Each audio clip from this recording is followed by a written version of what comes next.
saber, senão no exato momento em que acontecer. Jesus vai levar a igreja. Mas ele disse que não sabia ninguém, nem os anjos, somente o Pai. Então ele não vai dizer para a igreja. Ele sempre disse nos evangelhos para a gente estar apercebidos. Estejam atentos. Estejam apercebidos. Porque a volta do Senhor é certa. Nós temos um período que começa com a descida do Espírito Santo no dia de Pentecostes, cumprindo a promessa de Deus. Atos 2, versículo, vamos ler apenas a partir do 14. Aquela igreja era uma igreja que estava naquele anseio, naquele desejo pela volta de Jesus. O que a gente faz quando a gente tem o desejo pela volta de Jesus?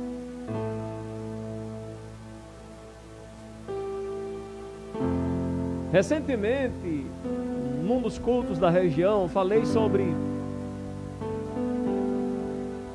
Talvez alguém diga, pastor, está muito repetitivo. É para a segurança nossa. Eu falei sobre a motivação de nos chegarmos a Deus.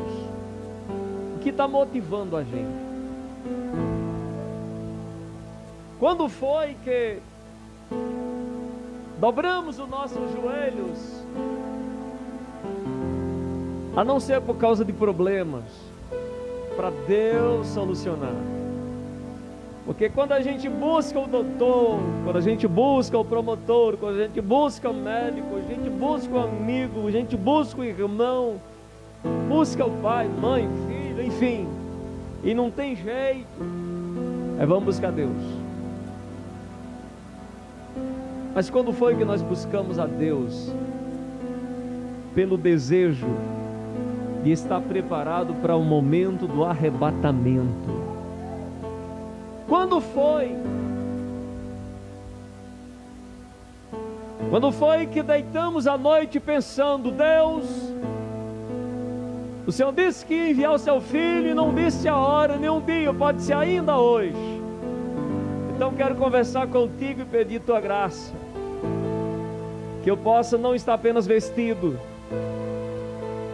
para o momento, que eu possa não apenas estar com a lâmpada, mas que eu possa estar prudente, como as 5 virgens prudentes que esperaram a volta do noivo a qualquer momento. Quem deseja, quem almeja o retorno de Cristo, quem deseja um encontro com Ele, ora, fala com Deus, pede socorro a Deus, pede graça, pede força, pede unção, pede virtude, pede uma comunhão. Busca o que estamos buscando hoje. Busca uma comunhão maior, uma aproximação mais intensa. Jesus sobe para o céu em Atos, logo no início, no capítulo 1. Jesus sobe para o céu. Jesus sobe à vista de todos. Todos estavam vendo, todos estavam contemplando Jesus subindo. Quando nas nuvens dos céus o oculta aos olhos dos discípulos, o sentimento deles estava muito forte, e eles continuavam olhando para o céu. Versículo 10, 9. E eles estavam olhando para o céu, até que uma nuvem cobriu dos olhos deles, e eles não viram mais Jesus. Certamente bateu uma saudade, certamente bateu aquele sentimento, quando que eu vou vê-lo novamente? Aquele sentimento, foi tão bom andar com Ele, foi tão bom estar com Ele, foi tão bom caminhar com Ele. Nós nos sentimos tão seguros, nós nos sentimos tão bem com Jesus. e ficaram olhando, e olhando, e ele, estando eles com os olhos fitos, eles não tiravam os olhos do céu. Sabe quando você não quer perder de vista alguém importante?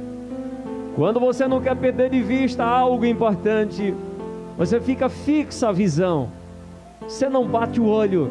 E eles estavam olhando, eles desejavam revê-lo novamente, mas não era tempo ainda, ele já tinha ido. Anjos, a palavra diz que quando eles estavam lá, focados no céu, 2 varões vestidos de branco se puseram ao lado deles e disseram: Galileus, por que estáis olhando para as alturas? Não é mais para estar olhando, não adianta mais estar olhando, vocês não vão vê-lo. Por que estáis olhando para as alturas? Esse Jesus, que dentre vós, que estava entre vós, foi assunto ao céu, virá do modo como vistes subir. Jesus voltará. Antes de deixar seus discípulos, ele prometeu que retornaria. João 14, não turbe o coração, crê em Deus, crê também. Na casa do Pai tem muita morada. Se não fosse assim, eu vos teria dito: e se eu vou preparar-vos o lugar, e se eu for e vos preparar lá o lugar, voltarei outra vez e vos levarei para mim mesmo. Mas aqui na ascensão de Jesus, a promessa que ele tinha feito lá em João 14 é reiterada, é confirmada. Jesus confirma isso novamente, porque os anjos disseram assim: não fiquem aí parados olhando para o céu. Jesus voltará, mas enquanto Jesus não volta, era necessário que eles fizessem a obra de Deus, era necessário que eles estivessem atentos, alerta, vigilantes. E quando eles voltam daquele lugar, com o coração desejoso por rever Jesus de novo, eles entram no cenáculo onde estavam reunidos, onde se reuniam outros discípulos em oração. Estavam todo mundo ali perseverando unânimes em oração. E começa a caminhada de uma igreja em oração. Por que eles estavam orando? A princípio apenas pelo motivo principal: eles queriam Jesus de volta. Jesus tinha dito: fiquem em Jerusalém até que do alto vocês sejam revestidos de poder. Jesus tinha ensinado para os discípulos orarem com perseverança, pedir. Qual foi a promessa, Espírito Santo? O que eles estavam lá fazendo? Pedindo. Jesus envia a promessa do Pai. Jesus envia a promessa do Pai. Eles aprenderam a lição com Jesus. Jesus era um bom mestre, um bom ensinador, e eles tinham aprendido a ser bons alunos. Eles ouviram e começam imediatamente a buscar aquilo que Jesus disse: eu vou mandar para vocês. Eles vão no primeiro dia, vão no segundo, no terceiro, no quarto, no quinto. Eles queriam a promessa. A igreja se reunia todos os dias no templo, todos os dias. Eles queriam a promessa, até que a promessa veio, até que a promessa foi cumprida. E Deus envia, derrama o seu Espírito naquele lugar. E todos que estavam reunidos, ora cantando louvores, ora conversando com Deus, todos foram cheios do Espírito Santo. Estava aí a promessa do Pai, que Deus havia dito por boca do profeta Joel: e acontecerá nos últimos dias, diz o Senhor, que derramarei do meu Espírito sobre toda a carne. O que antes era apenas para reis, o que antes era apenas para sacerdote, o que antes era apenas para profeta, para alguém que era chamado por Deus para uma causa específica, agora se tornou para toda a carne. Homens e mulheres, jovens e até mesmo crianças eram tomadas, eram cheias do Espírito Santo do Deus de Israel. do Espírito Santo do Deus, agora dos gentios também, porque a graça foi derramada para todos e sobre todos os que acreditam no nome de Jesus. Começam a fazer parte da promessa que Deus fez a Abraão, quando Deus disse: em ti todas as nações da terra, todas as famílias da terra serão benditas. Em quem? Em Abraão. Por quê? Porque Abraão creu em Deus e isso foi imputado como justiça. Quando você crer em Deus, quando você crê em Jesus, então você recebe a fé, a mesma aprovação que Abraão recebeu, você recebe em Cristo Jesus. E a palavra diz que vossos filhos, vossas filhas profetizarão. Agora não era somente profeta que profetizava. Filhos e filhas dos homens estavam a profetizar pelo impulso do Espírito Santo. Vossos jovens terão visões e sonharão vossos velhos. O Espírito Santo agindo em toda plenitude, até sobre os meus servos, sobre as minhas servas, derramarei o meu Espírito naqueles dias, profetizarão. Mostrarei sinais, prodígios em cima no céu, sinais embaixo na terra, sangue, fogo e vapor de fumaça. O sol se converterá em trevas e a lua em sangue, antes que venha o grande e glorioso dia, antes que venha o grande e glorioso dia do Senhor. E acontecerá que todo aquele que invocar o nome do Senhor será salvo. Varões israelitas, atendei a estas palavras. Pedro dizia: esses homens não estão bêbados como vocês estão pensando, eles não estão embriagados. O povo os ouvia falar em outras línguas, muitos na sua própria língua, da sua própria nação. Eles ouviam os discípulos glorificando o nome do Senhor. Muitos creram, quase 3.000 pessoas creram, mas uma boa parte se punha a murmurar. Estão bêbados essa hora, 9 horas da manhã, esses homens já estão bêbados. Pedro diz: não é bebida, não é embriaguez, não é mosto, estão cheios do Espírito Santo de Deus. Jesus está cumprindo a promessa. Jesus subiu para o céu, assentou-se à direita do Pai, mas não deixou seus discípulos desamparados. Se eles queriam ver Jesus, eles não poderiam vê-lo agora, mas poderiam senti-lo bem perto. Aliás, poderiam senti-lo mais perto do que podemos imaginar. Até então, Jesus estava andando com eles. Eles sentiam o toque do Mestre e a proteção do Mestre. Mas quando Jesus sobe para o céu, que envia o Espírito Santo, agora era diferente.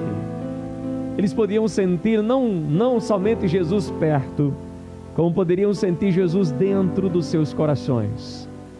O que lhes dava poder, o que lhes dava capacidade, o que lhes dava intrepidez, o que lhes dava ousadia e confiança, o que lhes dava segurança, que não os deixava entrar em desespero, o que os fazia verdadeiramente visões, sonhos. Jesus dentro provoca coisas maravilhosas. O inimigo dentro de uma pessoa provoca danos terríveis. A pessoa não dorme, perde o sono. Quando pensa coisa que não deve, coisas muito extravagantes. Não tem paz com o próximo, maquina um mal na sua cama. Jesus dentro do ser humano é diferente. Há gozo, há paz, há alegria, amor, a longanimidade, a benignidade, a bondade, a fidelidade, a mansidão, a temperança, ao domínio próprio, que é o fruto da presença do Espírito de Deus na vida do homem, na vida da mulher.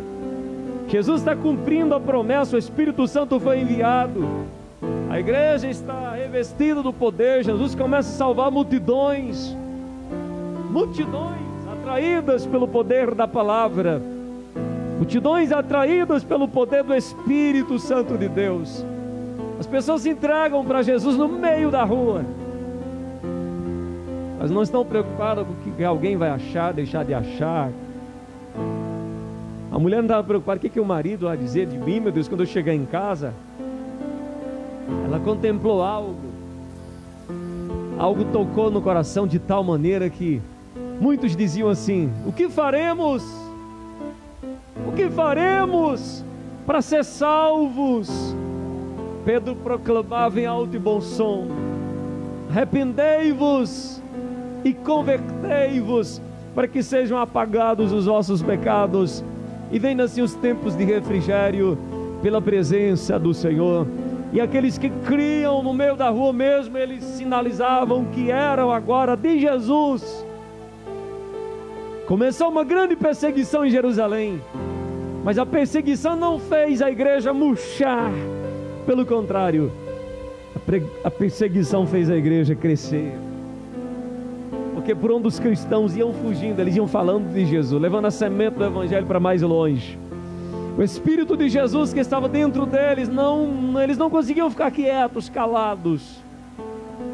Eles iam testemunhando. Mas quando eram pegos, presos, e quando apanhavam, quando eram chicoteados, eles ficavam felizes, eles vibravam, eles se alegravam. Talvez hoje alguém pule e salte de prazer porque alguém que estava enfermo foi curado, porque recebeu uma grande bênção, uma grande vitória, fez um concurso, foi aprovado, foi convocado para trabalhar, já vai ganhar dinheiro. Mas esses discípulos, esses cristãos, quando eles levavam uma bela surra, eles ficavam contentes, felizes. Nossa, fui digno de apanhar por causa do nome do meu Jesus. Eles gostavam tanto de Jesus que até apanhar por causa do nome era honroso. Jesus não era ícone apenas para eles. Jesus não era alguém que tinha uma característica de saciar o ego. Jesus era tudo o que eles precisavam. Jesus é quem para nós hoje? Quem é Jesus para nós hoje? Se Ele é tudo o que mais nós precisamos, então cheguemos-nos mais perto, cada dia mais perto, cada dia mais perto, cada dia mais envolto com Ele, esperando o seu retorno, a sua volta a qualquer momento. Deixa Ele tomar conta das demais coisas. Enquanto isso, Jesus prepara meu coração para aquele momento. Jesus prepara meu corpo, minha alma, meu espírito para um momento. Eu não sei quando que a trombeta vai tocar, eu não sei quando que o Senhor receberá a palavra de ordem para vir buscar a igreja, mas eu quero ser parte dessa igreja transformada, dessa igreja que não somente tem veste de noiva ou de núpcia, essa igreja que não somente tem veste branca, que não somente tem uma lâmpada na mão com um pouco de azeite dentro, mas uma igreja que tem reserva em botijas, uma igreja que não se contenta apenas em ser cristã, mas uma igreja que anda envolvida com Cristo, uma igreja que não se contenta apenas em dizer que crê em Jesus, mas uma igreja que honra Jesus com a sua vida, na sua casa, no seu lar, em seu trabalho, no meio da rua, onde estiver, vive para honrar Jesus. E quem vive para honrar Jesus, Jesus vai vir buscar esse povo, vai tirar esse povo dos quatro cantos do mundo, para reunir numa só cidade, santa, bela, linda, maravilhosa, aonde Deus vai estar no meio, assentado no trono de glória e majestade, domínio e poder, recebendo aqueles que creram e confiaram plenamente nas suas promessas. Jesus é a nossa vitória, Jesus é o nosso triunfo, Jesus é o nosso galardão. Então somente creiamos e confiemos nisso, que o que prometeu é fiel e vai cumprir. Amém? Fica esta palavra para nossa edificação. Oremos ao Senhor, não somente por causa de problemas ou situações contrárias, mas oremos ao Senhor para que estejamos prontos para o arrebatamento da amada igreja. Jesus está voltando, pode ser hoje.